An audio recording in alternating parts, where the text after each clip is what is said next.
salve! Bom momento, boa noite para todo mundo, tudo bem? Chegamos para mais uma live de sobre-humanas. Desta vez, Juliana e eu, Juliana daqui a pouco tá pintando aí, vamos conversar sobre políticas habitacionais no Brasil.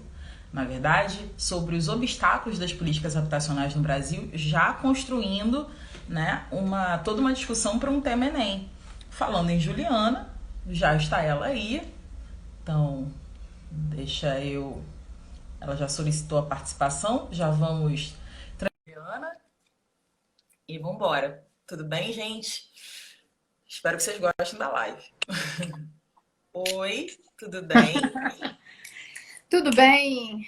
Ih, tô com um Tudo. reflexo aqui no meu óculos. Deixa eu virar, acho que é a lente. Sei lá o que que é, gente. Tudo bem. Eu ajeitar aqui a câmera, porque sempre tem que rolar uma ajeitada quando você entra ou quando entra outra pessoa, né? Pra poder dividir a Aham. tela. Então, acho que agora foi. E não vai cair isso aqui. Tudo O bem? pessoal tá chegando. Lucas, Oi, tudo Maria bem, Célia, gente? minha irmã querida Maria, que saudade. Maria é professora do Instituto Federal, mas é Olha, que legal! de espanhol, professora de espanhol, mas é do meu país, Irajá. Aproveitar que a gente está esperando o pessoal entrar, vou falar. Maria é uma das responsáveis por eu ter feito letras, tá? Maria Olha, Célia.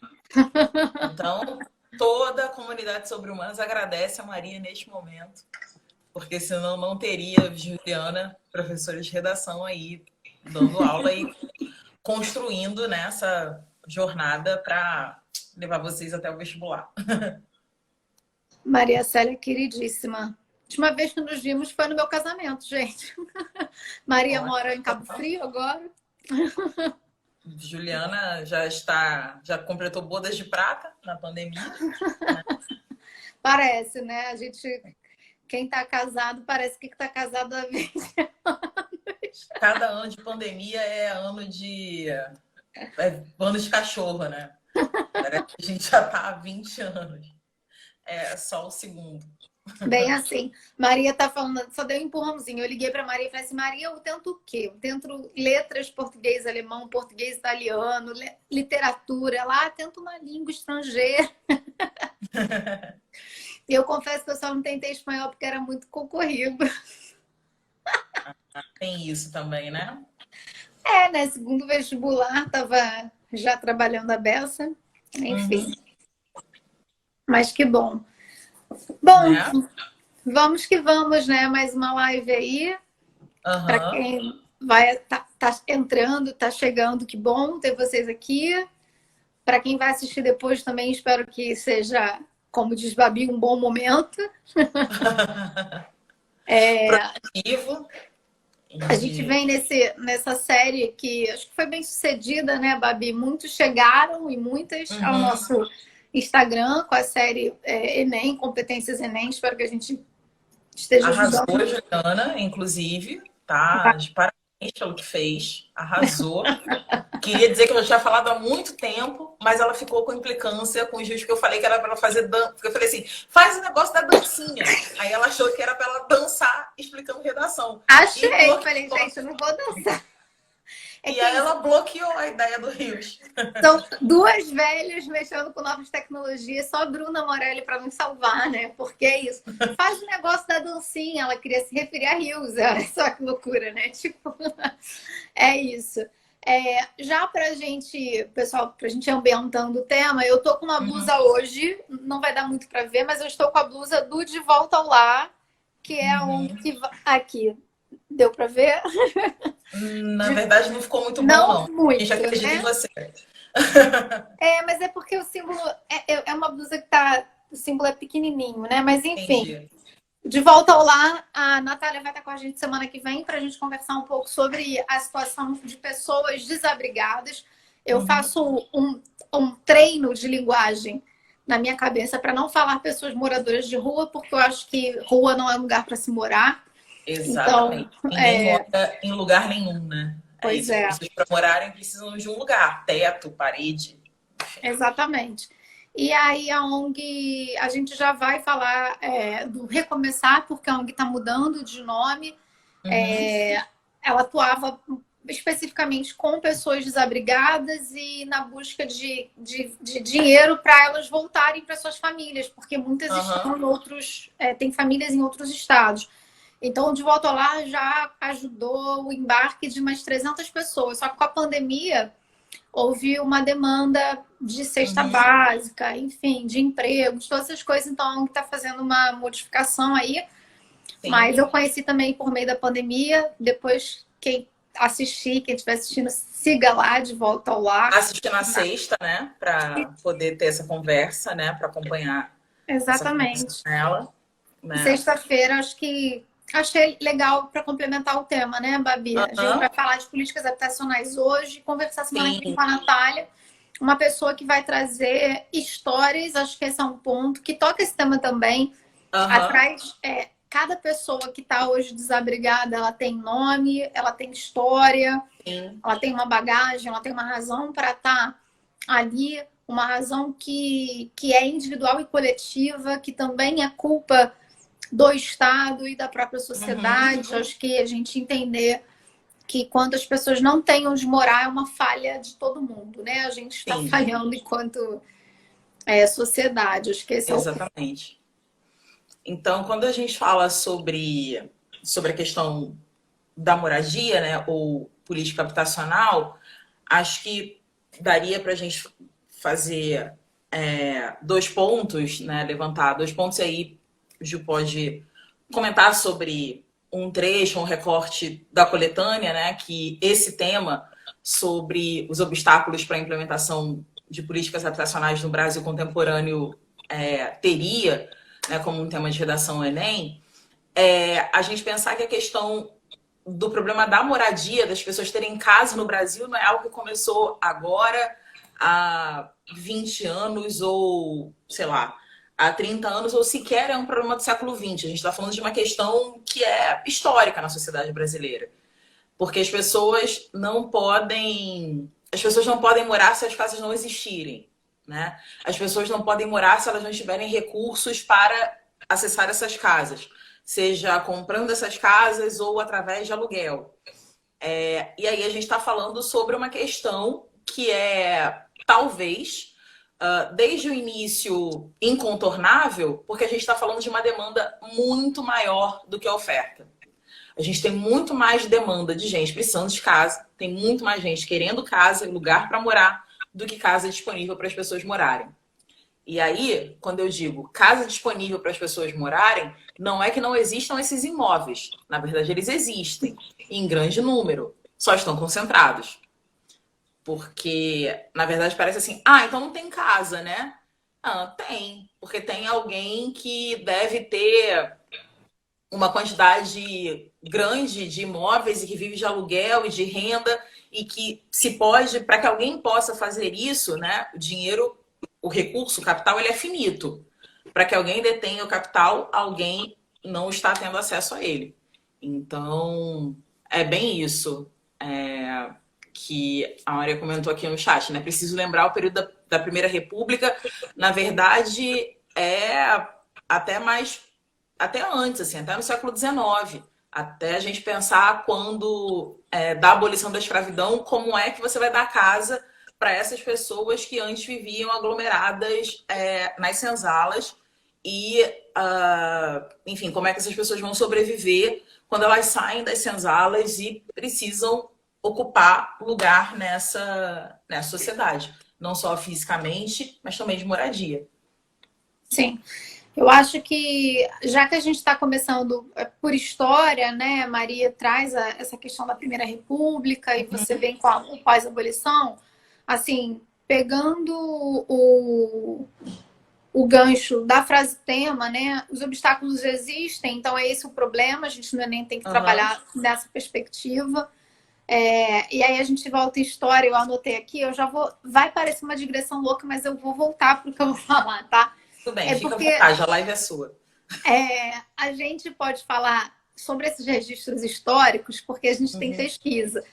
E a gente tem pesquisa nas universidades públicas brasileiras. A Bruna mais cedo bem lembrou, a gente está mais uma vez enfrentando uma crise Uhum. na academia, e eu sempre sou resistente à questão da crise, porque eu acho que a crise, como diz Milton Santos, a crise, o capitalismo existe na crise, né? Aham. Enfim, a crise é inerente ao capitalismo, mas assim, a crise também é inerente à universidade, não que seja uma condição natural, mas a universidade, Uhum. para mim, a universidade pública, para mim, ela se institui em crises, né? Quando você tem uma universidade que demorou muito tempo para se modificar na sua pirâmide socioeconômica, porque majoritariamente era a classe A e B que adentrava a universidade, isso para mim é uma Uhum. crise.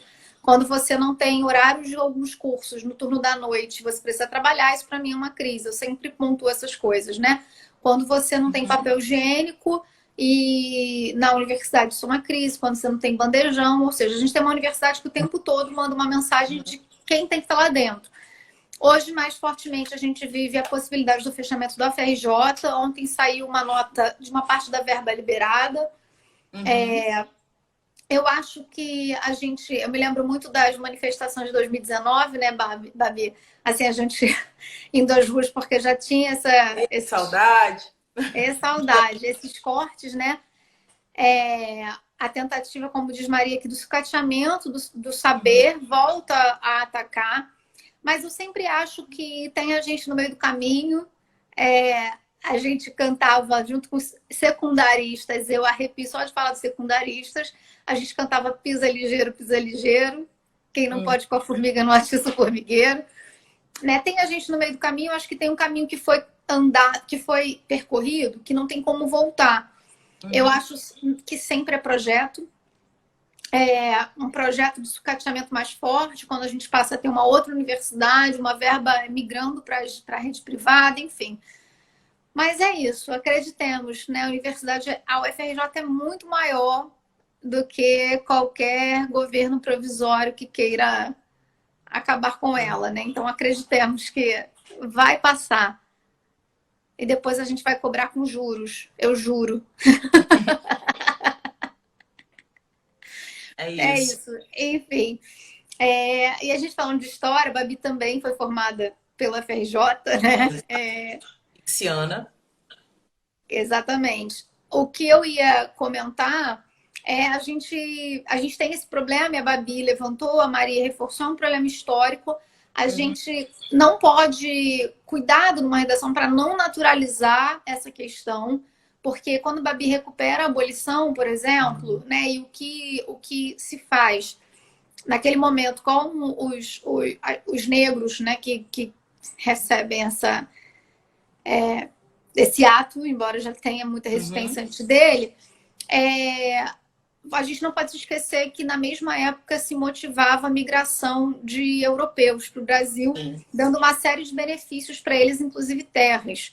Então, é um projeto de Casa, escolha. inclusive, né? Exato, é uma escolha de quem vai ter a casa e de quem não vai ter. Não é uma Uhum. condição natural em função de algo que tinha começado em 1500. Mas, Sim. inclusive, em 1800, a escolha política do governo brasileiro foi uma escolha de invisibilizar a vida das pessoas Uhum. negras, enfim, também na questão de moradia. Eu acho que a gente precisa. Eu sinto muita falta disso nas redações do Enem, que é os Uhum. alunos perceberem que eles estão tratando de problemas, como disse o Alan na live de geografia, lembra Aham. quando ele falava sobre a questão da Baía de Guanabara? As pessoas dali, elas têm cor. Então, quando a gente fala da questão da moradia, a gente também está falando de pessoas racializadas que estão fora desse projeto de habitação, ou seja, fora desse projeto de garantia de direitos. Eu sinto falta porque os alunos e alunas não colocam essas questões.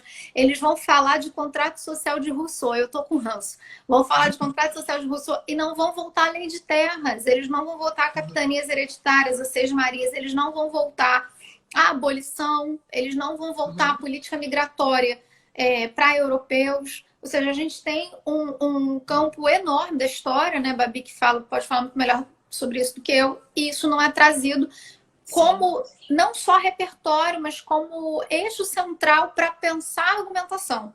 Para construir a argumentação, né? E nesse sentido, raça e classe, né?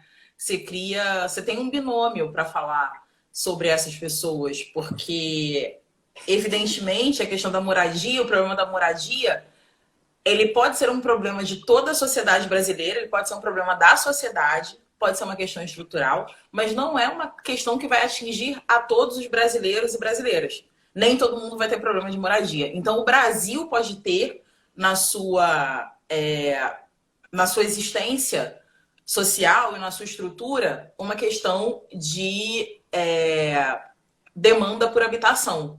Mas não significa que todo mundo no Brasil tem problema de moradia. Isso já é uma questão para a gente pensar, né, sobre como você vai construir essa dinâmica. Né? E por isso que você tem um obstáculo para resolver. Porque as pessoas têm casa. Esse não é um problema para todo mundo. Você não está falando de uma questão que vai atingir a todos os brasileiros e brasileiras e brasileiros em todos os espaços. Essa é uma questão que vai se aprofundar mais nas zonas urbanas, evidentemente, que vão ser áreas mais adensadas, em que as pessoas vão estar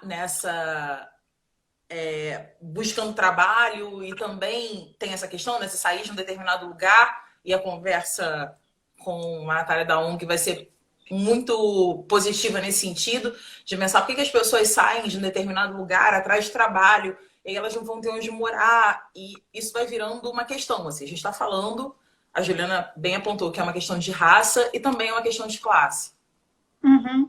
E você traz quando você traz esse ponto, aí de novo a gente está falando de outro eixo que conta com o repertório e a argumentação. Talvez seja assim, nossa, vocês anunciaram a live falando que ia falar de C3, mas não tem como pensar a argumentação sem voltar à questão do repertório. A gente toca aqui no êxodo rural, por exemplo, e quando a gente pega isso que a Babi comentou, porque é isso, no De Volta ao Lar, as histórias se repetem. A impressão que eu tenho, majoritariamente pessoas do norte do país que vêm para o sul do país em busca de oportunidades, e alguma coisa, principalmente nessa época de pandemia, aconteceu, perderam emprego, enfim, e aí elas estão... Oi, Larissa, tudo bem? Elas estão sem ter como voltar para as suas famílias, que estão no Belém, que estão na Bahia, que estão, enfim, em diversos lugares. Então a gente toca nessa questão do êxodo rural e toca também numa questão de um tema que para mim foi um dos melhores temas do Enem, que foi o tema da segunda edição deste ano, o Enem Digital, que é o desafio de reduzir a desigualdade social entre as regiões do país. Um tema que para mim foi muito bonito, muito bem feito, na minha opinião, por conta dos textos que traz, inclusive o último é do Milton Santos, né?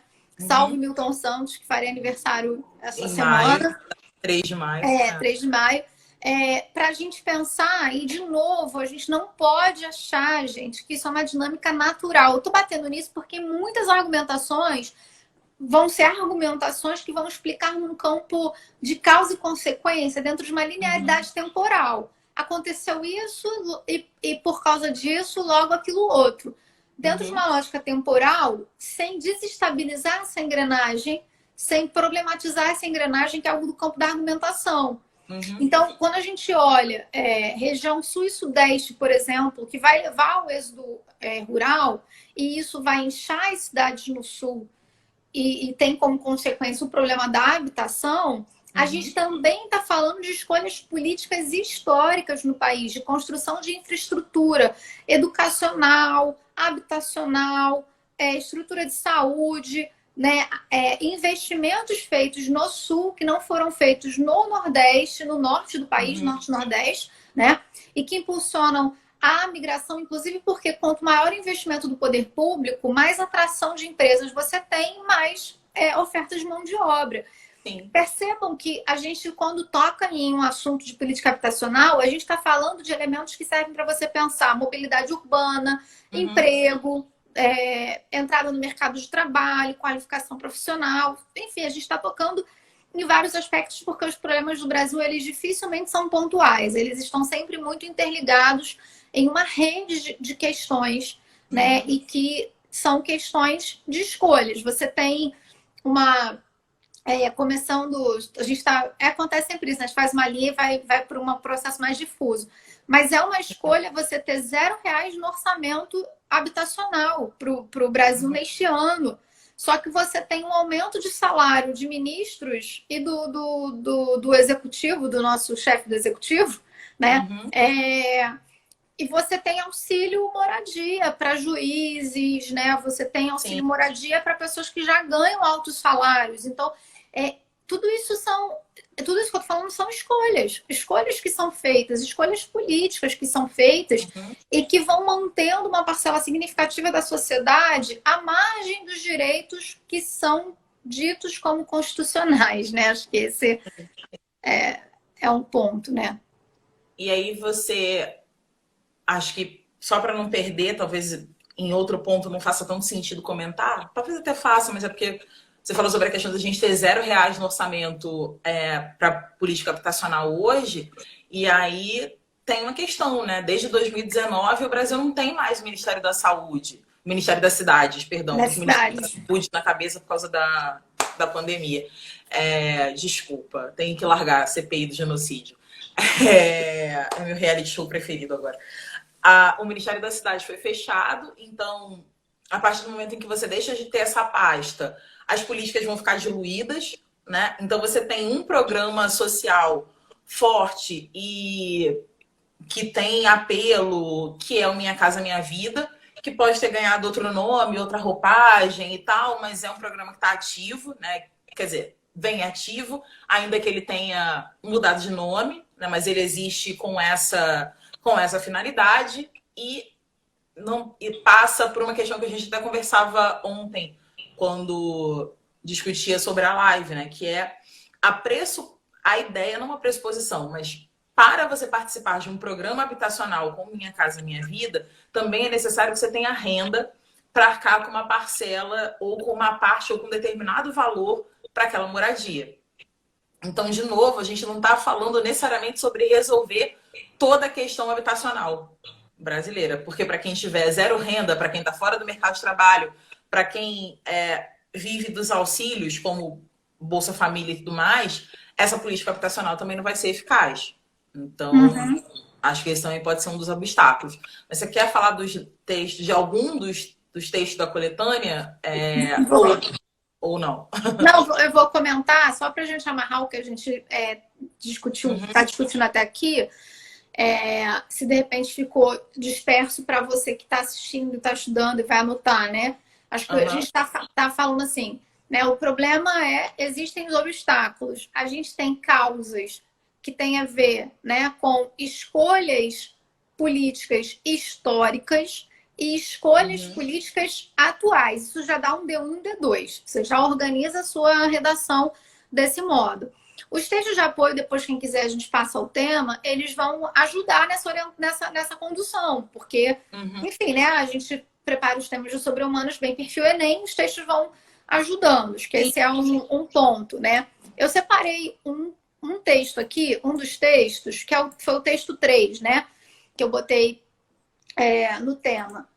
Cadastro de referência pode estar defasado. Um dos termômetros que aponta para o aumento de pessoas em situação de rua é o CAD único, Cadastro Único da Assistência. Aqui a gente está falando especificamente de quem está na rua, de quem está desabrigado. Porque a política habitacional, ela não é só para quem está desabrigado, ela também é para quem está em moradias vulneráveis, irregulares, enfim.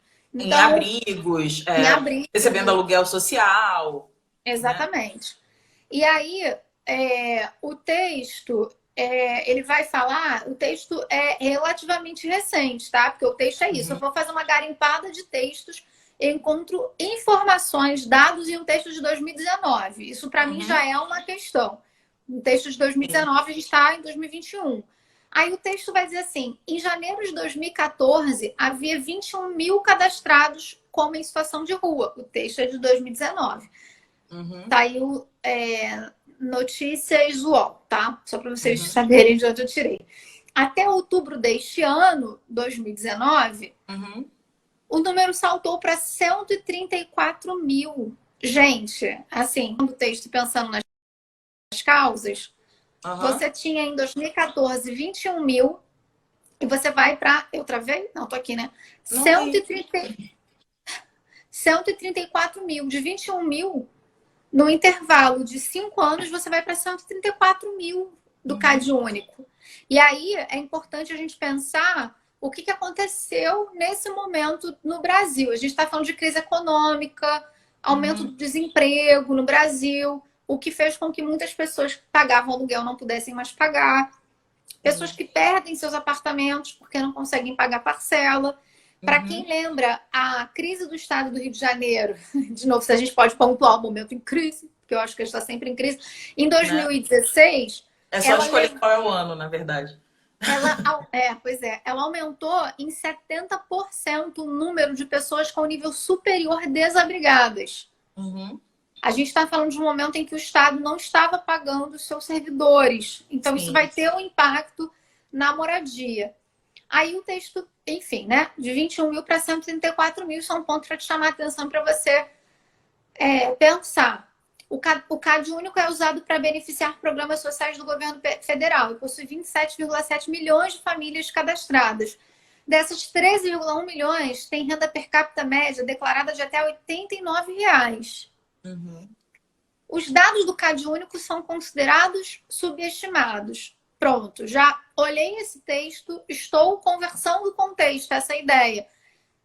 Além de pensar nessa crise econômica que a gente teve, além de ter a ideia do problema histórico, do problema atual, de Uhum. escolhas políticas no campo do poder executivo e tal, e legislativo também, a gente tem uma questão, falávamos muito sobre isso ontem, né, Babi, que é a subnotificação do problema.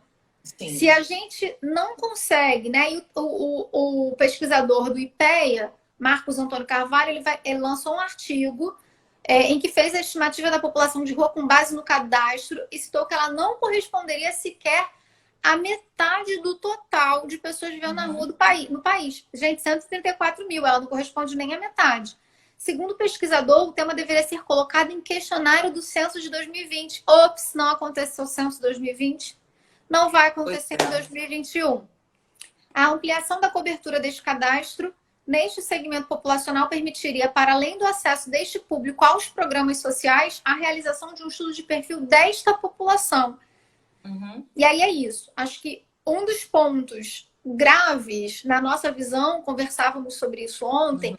é não ter dados. Porque se você não tem dados, você tem um apagamento da realidade de forma mais precisa, Uhum. né? E aí jogo para você, depois a gente volta para a argumentação, porque a gente está Pois é. falando. Pois é. E acho que não só um apagamento no sentido que você comenta, mas também a gente tem um apagão. Sem dados, você fica às cegas. Né? Não é só que o apagamento no sentido de não atuar, de desprezar e de ignorar. É também um apagão na ideia de que você não vai ter, né? Você não vai ter nem para onde ir, ou para o que olhar, ou para o que se preocupar, porque aquela questão não pode ser vista.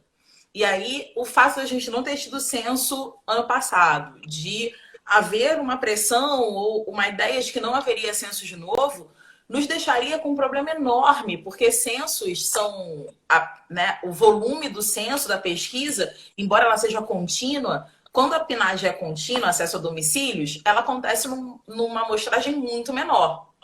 Os censos que têm essa capacidade de construção de políticas públicas, que têm dados mais densos e que vão ajudar a gente a atacar questões como a questão da habitação no Brasil, por exemplo, acontecem a cada 10 anos. Em cada vez que a gente fala sobre a questão da habitação, assim como a gente fala sobre quem procura o sistema de saúde, sobre os índices educacionais e tudo mais, se a gente começar a olhar, a gente vai ver que essas reportagens, que esses textos, que os artigos que são publicados, eles nunca dão uma informação que vai dizer assim, porque nesta semana a gente sabe que 6 milhões de pessoas estão sem moradia. Os textos, sejam eles jornalísticos ou pesquisas científicas envolvidas nas universidades, eles vão dar para a gente um determinado dado para dizer, por exemplo, que o último índice que a gente tem é de 2019. Ou que o último índice que a gente teve, como no caso do texto que você leu, é de 2014. para a gente verificar que é necessário que exista uma periodicidade sobre essas pesquisas, inclusive porque você já sabe que quando você olha para esse cenário, já está nublado, né? Já está subnotificado, já está subentendido que há muito mais gente precisando de casa. Então, essa é uma questão quando a gente pensa sobre esse dado. Então, por exemplo, em 2019, o déficit habitacional brasileiro, em 2019, numa reportagem recente do final do ano passado, discutindo a questão sobre a pandemia e tudo mais, dizendo que em 2019 o nosso déficit habitacional era de 5.976 moradias. 976 mil moradias. E que certamente a pandemia aumentaria esses números, e deve ter aumentado sobremaneira, e que, na verdade, a gente está discutindo hoje dados sobre moradia no Brasil de 2021, no segundo ano, na segunda temporada da série Pandemia, né, no segundo ano dessa tragédia que a gente tem vivido, com dados de 2019. Sim. Sim. Imagina que se não tiver censo, daqui 1, 2 anos, você vai continuar operando políticas públicas para a questão habitacional com dados que estão ainda mais defasados. Sim. Esse é um ponto. Assim, a argumentação da redação, imagino eu, nesse sentido, ela não pode fechar os olhos ao fato de que esses dados sempre têm números subestimados. Sim, e ainda acrescenta-se a isso, né? O que o pesquisador fala é que a questão do desabrigado, do sem-teto, não é colocado no censo. Então, ainda acrescenta isso. O censo ele vai dar para a gente uma noção que também é uma noção de necessidade política habitacional, por exemplo, que é o que a gente traz no último texto, que é o número de coabitação. Então, o censo vai te dar essa informação. Famílias que estão na mesma casa. O dado que, de novo, não é recente, que a gente tem, que eu encontrei, de 2015, a gente tem mais de 3 milhões de famílias em situação de coabitação. O censo pega isso, mas o censo não pega quem está na rua, porque você não tem como fazer não tem essa pesquisa, né? E como a Maria Célia está destacando falando, aqui, né? Sem dados, não tem como pensar políticas públicas. Você tem um apagamento, né, da realidade. Sempre aponto isso para as turmas, né, e para os alunos com os quais eu dou aula e alunas, sempre que tiver dados, presta muita atenção e presta atenção na data dos dados que o Enem vai trazer. Presta atenção conjugando com o seu conhecimento de mundo. Por exemplo, vou dar um outro exemplo de outro tema, tá, gente? Para a gente pensar a argumentação. O Enem 2015 trazia que era a persistência da violência contra a mulher, ele trazia um quadrinho que tinha os dados de violência contra a mulher. Aí você olhando aquele quadro, aí você pensava assim, várias violências, a violência sexual mais baixa, bem mais baixa. Aí você olha à sua volta e você ouve vários relatos de violência sexual. E, inclusive, houve que há uma dificuldade da mulher, ou às vezes de perceber que sofre violência sexual, sobretudo no campo conjugal. Nas suas relações afetivas. Exato. Ou uma vergonha, um sentimento de culpa, uma vergonha de ir se expor a uma delegacia e tudo mais. Ou até de falar, até de responder uma pesquisa, né? Exato. Perguntada. Por exemplo. Então, você olha aquele dado... você vai pensar subnotificado, esse trem é subnotificado, né? A gente precisa pensar nessa relação, mesma coisa da violência patrimonial. Quantas mulheres sabem no Brasil que violência patrimonial é uma violência, né? Então, esses dados vão ser subnotificados. E sempre que a gente pensa em subnotificação, a gente já tem aí uma argumentação, né? Porque qual é a causa, uma das causas do problema? É não ter dados, porque se você não tem dado, você não pensa política pública que vá atuar especificamente na problemática, de modo mais eficaz, porque você não tem dados. Eu acho que esse é um ponto muito importante, né? E quando a gente fala de coabitação, Babi, a gente até não conversou muito sobre isso ontem, mas fiquei pensando outra outra ideia para se pensar na coabitação é como isso se dá num período como o nosso de pandemia. Uhum. Porque, assim, a minha grande chateação, dentre muitas, mas é ver a galera que está se expondo ao vírus, que decidiu, escolheu ir para o restaurante, que escolheu ir para tudo quanto é lugar. Ela vai pegar Covid, se ela pegar Covid, ela talvez more numa casa que vai dar a condição para ela de fazer um isolamento dentro de um quarto, ela vai ter condição de ter uma alimentação, ela vai ter condição de ter uma Sim, licença no seu do trabalho. trabalho. Agora, o garçom, a pessoa que limpa, a gente está falando de uma parte da população que mora muitas vezes em casas cujas condições são condições de coabitação, né? E que Aham. você não conseguiria fazer esse tipo de isolamento. E aí, não à toa, a gente tem um número tão elevado de contaminação e letalidade nas regiões Uhum. periféricas. Estava até lendo ontem um artigo Sim. do João, que eu postei no Ciência Brasileira, o João também é do meu país, Irajá, da Geografia, escreveu um artigo sobre o espraiamento do vírus no município do Rio de Aham. Janeiro, para mostrar como essa taxa de letalidade é maior na zona oeste, nas favelas, sobretudo. Sim. Né? Tá, gente, tudo bem, a gente sabe que não há lockdown e tal, porque a gente deveria ter uma renda mínima pensada para que todos pudessem ficar em casa nos períodos de Sim. contaminação. E a Uhum. política que a gente tem vai na contramão disso tudo, né? O Rio de Janeiro vai liberar grandes eventos, é isso, né? Sim. E aí você vai para o seu grande evento com o seu PCR, sei lá o que, qual é a regra que vai ser colocada nesse negócio, né? Mas a qual condição está submetida é essa pessoa que vai trabalhar nesse grande evento. Porque é uma Uhum. lógica similar à do. Oi, minha prima, Oi, Kátia. Kátia, boa noite. Então, só esperando você dar uma pausa para poder cumprimentar. É, da família da minha mãe. Elas são todas muito parecidas. É, essas pessoas. É tipo a nossa realidade na escola, né? A criança Uhum. tem pouca transmissão, mas a gente não chegou voando à escola, né? Enfim, então tem Sim. toda A uma gente não questão. mora na escola, mas é melhor não dar nem essa ideia, né? Pô, melhor não dar ideia. Então, acho que é uma questão também que pode ser trabalhada, né? Uhum. Enfim, falando de saldo argumentativo, né? Assim, Pois é.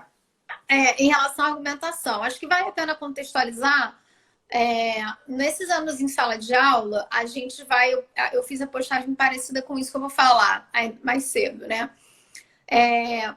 Primeiro que a argumentação ela pode ficar para sempre, né? Ela tende ao infinito. Eu costumo dizer para os alunos, para as alunas assim, a gente pode pegar um tema e escrever uma redação de 30 linhas, um artigo de 20 páginas, uma dissertação de 70 páginas, uma tese de doutorado de mais de 200 páginas, porque a gente Uhum. teria como ampliar essa argumentação.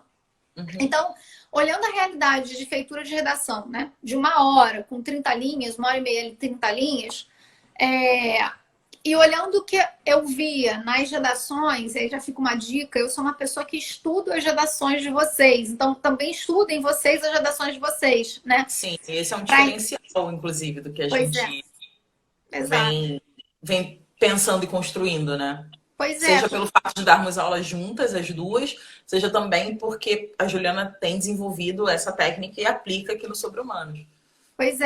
não é só olhar o erro, mas também olhar o acerto, né? O que eu fiz Uhum. quando eu pensei esse texto, dava mais cedo aula particular para uma aluna, comentando assim, muita coisa vocês fazem porque a língua ela é argumentativa, a gente está Uhum. argumentando o tempo todo. Então, vocês fazem até intuitivamente, dá certo, funciona. Tá. Mas, se a gente olhar, né, e começar a estudar o nosso texto para ver o que a gente fez, a gente passa a ter consciência da nossa forma de pensar, da nossa forma de Uhum. escrever, argumentar, e a gente pode usar essas ferramentas de maneira consciente em outros textos. Em vez de ficar ali mó tempão para planejar o texto, a gente já sabe como o caminho que a gente vai fazer. No Sim. caso, né, do salto, o que acontecia? Eu olhava as redações, eu me lembro muito disso, assim, eu e a Carol do Redação em Ponto, a Carol corrigia as minhas turmas, né, no outro colégio que eu trabalhei. E aí a gente se encontrava muito, foi daí que a gente ficou amiga até. E eu lembro da gente lendo uma redação que ficava assim, tá faltando alguma coisa, tá faltando alguma coisa. E a gente ficava ali olhando, né? A gente ia, ela e Uhum. estudando a redação, né? Eu tive esse privilégio de dividir turma e esse trabalho com ela e a gente poder juntas desenvolver. Foi um ano muito interessante, a gente teve bastante bons resultados. E aí, nesse caminho de o que está faltando, né? Eu comecei a pensar, cara, parece que a pessoa deu um salto. Ela deu um salto na argumentação. Uhum. Ela não está dizendo. E aí, o salto é assim: é você não falar para o avaliador, para a avaliadora, como é que você chegou à sua opinião. Uhum. Eu vou voltar alguns caminhos agora também no campo da argumentação, né? Para a gente pensar. A nossa opinião, ela é o processo final do raciocínio. Uhum. A gente no parágrafo costuma botar no início do parágrafo, mas em termos de raciocínio, ela é o processo final. Então, quando a gente olha, a gente falou de dados, falou de história, não foi assim que a gente fez aqui? A Uhum. gente pegou um monte Sim. de exemplos e a partir desses exemplos, a gente pode chegar a uma opinião Uhum. que vai ser a conclusão do raciocínio, que é o Estado brasileiro, deliberadamente ao longo da história, é omisso diante do problema da política, diante da política habitacional. Uhum. Ou da questão habitacional, Da questão né? habitacional, obrigada. Da questão Uhum. habitacional fica mais bonito. Quando eu chego a essa opinião, em termos de raciocínio, isso é uma conclusão que a gente partiu até aqui na nossa conversa dos exemplos.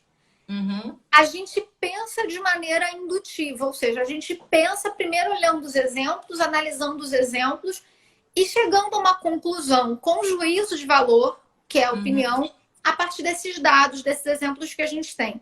Isso é uma forma recorrente de pensamento. Beleza, isso é um ponto. Quando você vai escrever, você costuma colocar no início do parágrafo o governo, né? Eu não vou saber repetir a Uhum. mesma frase, tá, gente? Mas o Estado brasileiro, deliberadamente ao longo da história, é omisso diante das questões habitacionais. Você bota no Isso, foi início. quase. Foi quase.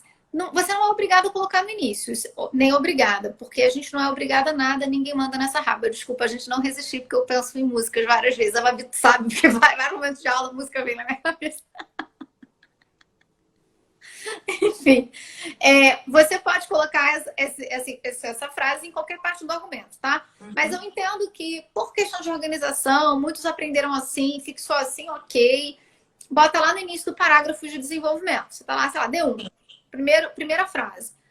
O que agora você tem que mostrar para a banca? Como é que você chegou a essa opinião? É isso que você tem que mostrar para a banca, né? Você pode mostrar para a banca de forma infinita, mas você só tem 30 linhas, então você tem que. Sim. Não vai dar para falar sobre, né, que é problema da política. Não vai dar para contar a história da política habitacional brasileira. Não vai dar, você vai ter Mas que. tem que ter uma coerência, tem que construir o fio. Exatamente. E aí, nesse tempo em sala, com os alunos e com as alunas mesmo, e aí, para mim, assim, é sempre um grande privilégio eu ter aprendido ao longo da experiência de sala e na minha formação na UERJ, a me abrir para a produção de conhecimento junto com os Uhum. alunos, de modo que eles também me trouxessem conhecimento, nós fomos pensando em um parágrafo em que não sobrasse e não faltasse. Em que não houvesse uma Ah, coisa de assim, o corretor, a corretora botar assim, explique mais. Eles falavam assim para mim, mas Ju, acabaram as minhas linhas, eu não tenho mais como explicar. uhum. E às vezes não era desenvolver mais o parágrafo, era o miolo que faltou. Houve um salto. Era um detalhe do que daria, do que faria com que aquilo tivesse um fio, né? Que não fosse Exatamente. como você chegou do ponto A até o ponto B. Não que você ficasse trazendo novos pontos, né? Exato, exato. E aí é isso. Ah, tá, teve um salto argumentativo. Só que Uhum. para pensar nessa ideia do salto, eu precisei pensar quais etapas caberiam dentro daquelas 30 linhas, né? E aí eu, com os alunos, a gente pensou numa coisa que eu uso até em sala, até hoje em dia, que botei a minha opinião, eu dou a primeira explicação, eu dou uma segunda explicação, que é a explicação da primeira explicação, Uhum. e concluo o argumento. É uma sugestão. É uma sugestão, minha gente. De novo, assim, não é que seja uma estrutura fixa, é uma maneira de você organizar Uhum. seu argumento. E aí você tá lá, você se obriga a seguir um caminho para você deixar tudo bem organizadinho, mostrando para a banca que você tá dizendo que o governo ele é omisso porque houve uma coisa, dessa coisa você acha tal coisa e você conclui a argumentação. Uhum. Vou transpor para um exemplo outro que não tem a ver com redação, mas que eu achei em algum momento que isso facilitava, sei lá por quê. São essas inspirações que a gente tem em sala de aula, né? Às vezes Acontece.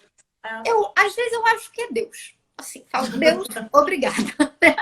Porque não é, tem coisa que a gente explica que a gente fica assim, mas rapaz, como é que eu expliquei isso, né? Enfim,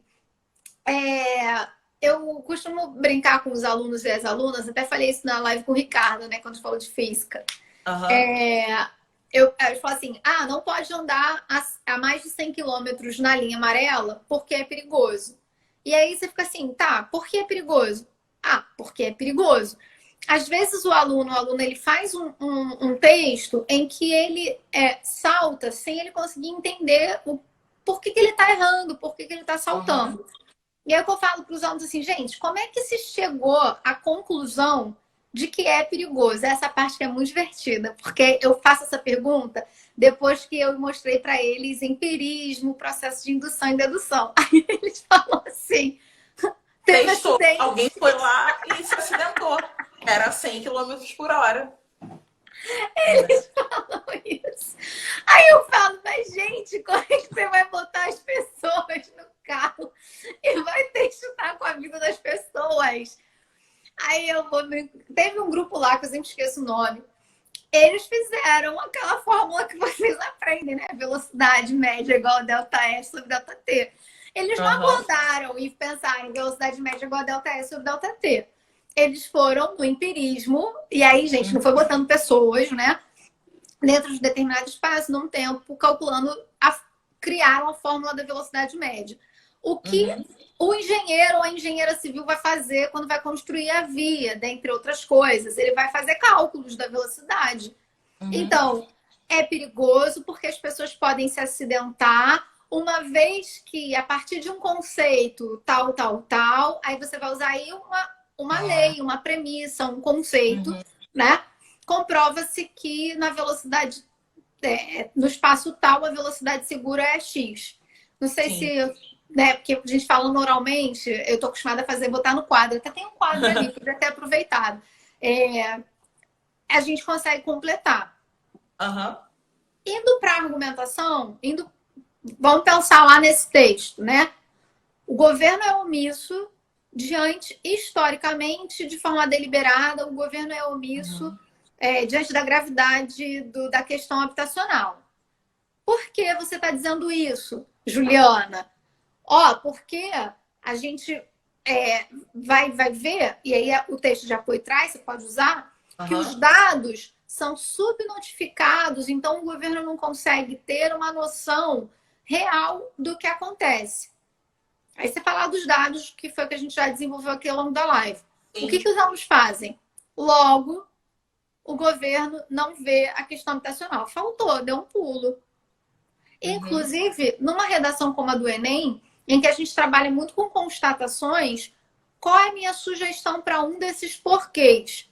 Porque, para você, o governo está sendo omisso.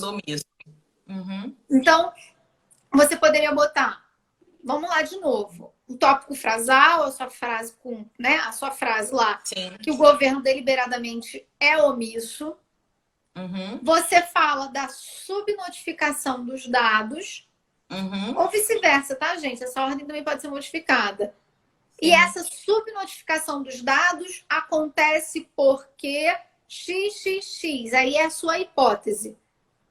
Como a gente trabalhou até lá na live da UERJ, do livro 1964 com o Guilherme, a hipótese é tese pequenininha. Então, para você, por que existe essa omissão? Para você, por que o governo não levanta esses dados? E aí, comentávamos ontem, né? Para mim, Juliana, a razão pela qual o governo não levanta esses dados é porque essas pessoas que estão desabrigadas, elas são apagadas completamente da história da sociedade. Elas são invisibilizadas de todos os modos. A sociedade passa por elas diversas vezes sem perceber que elas existem. E essa mesma sociedade não tem nenhuma cobrança do governo para que esse problema aconteça. Alguns prédios aqui na Tijuca, como na Zona Sul, fazem o seguinte, jogam água para que pessoas desabrigadas não durmam ali. Então, o brasileiro, de maneira geral, ele não quer resolver o problema do desabrigado, ele não quer ver o desabrigado. Então, se ele puder não ver o desabrigado, ele vai não ver o desabrigado. Só que isso não tem a ver... Percebe que são hipóteses explicativas? É a minha maneira de analisar o mundo, né? Eu não quero saber... A ideia não é que o... E a questão não é que... Não é, inclusive, que poderia ser uma solução inteligente, né? Mas aí a questão da elite brasileira, ela não é muito inteligente. Mas, enfim, da gente pensar que você não quer ver o desabrigado. Então, você poderia não ver o desabrigado resolvendo o problema da habitação para que o desabrigado desaparecesse. E a questão é outra, né? Você não se importa se a pessoa está desabrigada ou não, você só não quer que ela esteja nas suas vistas. É Exato. isso. Exato. Ela pode estar... Aí, quando ela está embaixo do viaduto, ela incomoda, você bota pedra embaixo do viaduto. Isso. Para a pessoa não ficar, né? Se ela deita no banco da praça, você coloca um metal no meio do banco que impeça alguém de deitar. Só dá para ficar sentado. Se ela fica no ponto de ônibus, você tira a coisa do banco de ônibus, como seu nome, né? Você tira o banco, né? Porque antigamente o ponto tinha um banco. Tinha um banco, você tira numa modernização, não sei, acho que pré-Copa do Mundo e Olimpíada no Rio de Janeiro, se criou um novo modelo de paradas de ônibus. Porque que aí é só uma, né? Não é mais concreto, ele é todo de metal e vidro e tem apenas alguma coisa em que você se apoia, na verdade, não é um lugar em que você senta. E tem uma imagem muito impactante de uma pessoa que dormia em cima dessa parada de ônibus, assim. Não sei se alguém já viu essa imagem, assim. Foi uma questão da FUVEST até.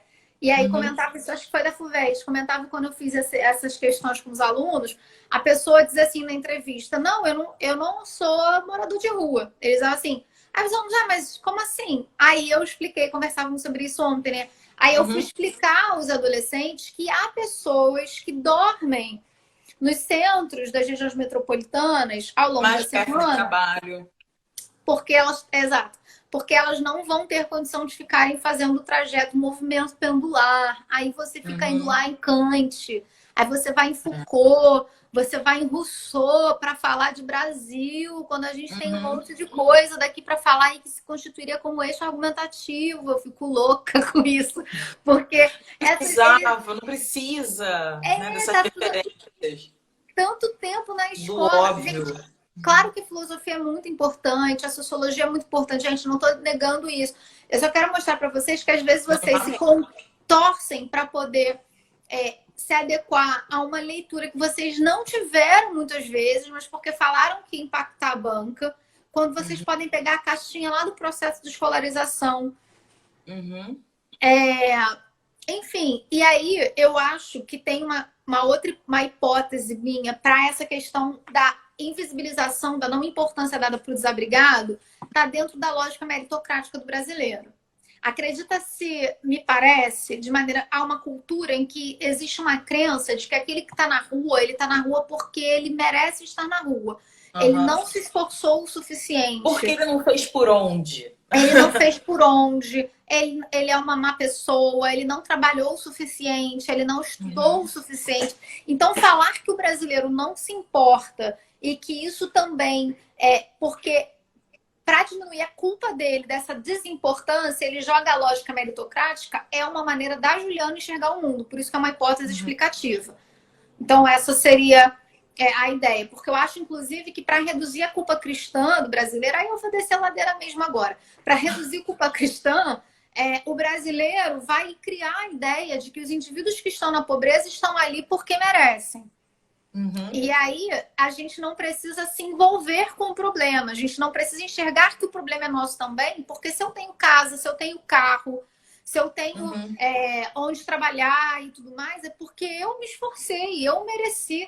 É porque eu mereci! Pois é. Quem não lembra desse áudio? Exatamente. O pessoal a Mai tá agradecendo por ter apresentado a Carol. De nada. Agradeço a Deus também por ter me apresentado a Carol. A invisibilidade leva ao silenciamento da vulnerabilidade, por sua vez, leva ao pagamento social. É isso, Isso aí. né? Se não tem problema, não tem o que resolver. Exatamente, né? Exatamente, é isso. Se eu não tenho problema, eu não tenho o que resolver, é bem isso, né? Então, acho que a questão da habitação, né? É porque eu não sei, eu já expliquei, a gente já explicou essa parte da argumentação, já falou bastante do tema, acho que já ajudou. Temos só 3 minutos, mas eu vou tentar ser breve. Se eu começo a achar, pensando numa questão de vida agora, e pensando em mim muitas vezes na rua, eu tô saindo só para dar aula, 2 vezes na semana. Cada vez que eu saio, eu quero voltar para casa não só pelo vírus. Essa semana, aí eu não gosto de falar porque eu sou uma pessoa que fica emocionada nesse sentido. Tinha um rapaz se ajoelhando na frente de um carro na lagoa pedindo dinheiro, sabe? Assim, eu acho que se as pessoas acabam assumindo a lógica da meritocracia para elas não se incomodarem, porque se incomodar é sair do cômodo. E aí a gente passou a se anestesiar e achar que esse problema não era nosso, porque senão você fica enlouquecido. Eu acho que tem essa questão. Acho que tem muita gente escrota. E eu acho que há uma parte da população que cognitivamente prefere aceitar essa justificativa para não se incomodar. Porque se você se incomoda, você sai do cômodo, você vai se sacudir, você vai procurar resolver. Para mim é inadmissível as pessoas não terem onde dormir, não terem onde morar. Sim.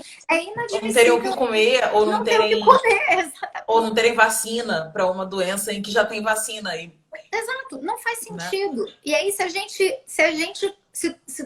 gente encarasse isso com uma lógica do absurdo e a gente se incomodasse efetivamente com essa questão, assumindo que esse problema ele é nosso, sim, eu acho que o Brasil não ficava de pé.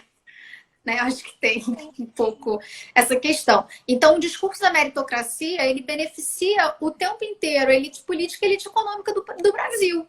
Porque a gente vai aceitando o processo exploratório, né? Mas tem um desdobramento do que você fala, né? Se a questão é meritocrática, se a questão era se trabalhasse, se estudasse, teria dinheiro e teria casa, não só tira as pessoas do comodismo e do conforto e fazê-las se preocupar com aquilo, como, na verdade, faz com que isso não seja um problema de ninguém. Porque se o problema é do sujeito que não alcançou as condições para que tivesse moradia adequada, né, a questão é de ninguém. O problema é dele, e não é de ninguém, e não é do Estado. E aí, talvez a gente amarre a ideia de que desde 2019 não há mais Ministério da Cidade e, portanto, não existe uma pasta no governo federal que cuide da questão da habitação. Exatamente. E quando a gente faz escolhas como a gente teve que fazer para nossa prefeitura, eu acho que vai acabar agora o tempo, e a esquerda é capturada por uma ideia de um prefeito que é a cara da cidade, ela está se esquecendo que ele fez uma política de remoções e ele continua fazendo uma política de remoções na cidade do Rio de Janeiro. E se orgulha disso, né? Uma pessoa que pensa em vender um colégio porque está dizendo que precisa aumentar a arrecadação, porque é a mesma lógica da remoção. Para mim, assim, é isso. De que maneira se constrói oposição, né? Nessa condição. Não tem como se construir oposição. A gente está falando exatamente na cidade do Rio de Janeiro de uma despreocupação total, deliberada e explícita com a política habitacional. Sim. Então, temos uma live, temos uma discussão sobre obstáculos da política habitacional do Brasil e sobre C3, né? Sobre salto argumentativo. Olha quantos caminhos a gente percorreu para chegar até aqui. Exato. Né? A gente não começou dizendo a culpa é do governo, ponto. Ou o problema é que as pessoas não se importam, né? Teve uma jornada para a gente fazer isso. É óbvio que a redação tem um número de linhas limitado, mas a jornada tem que estar ali, né? Ela tem que fazer parte desse processo. Vocês querem mais de Ju e Babi? Nossa turma está aberta. Turma Enem, inscrição até dia 20, nosso primeiro dia de aula. É isso. Então, a gente se vê por aqui. ou lá na turma. A gente espera. Tchau, tchau, gente. Se cuidem. Saúde, máscara e álcool e vacina para todo mundo. Um beijo.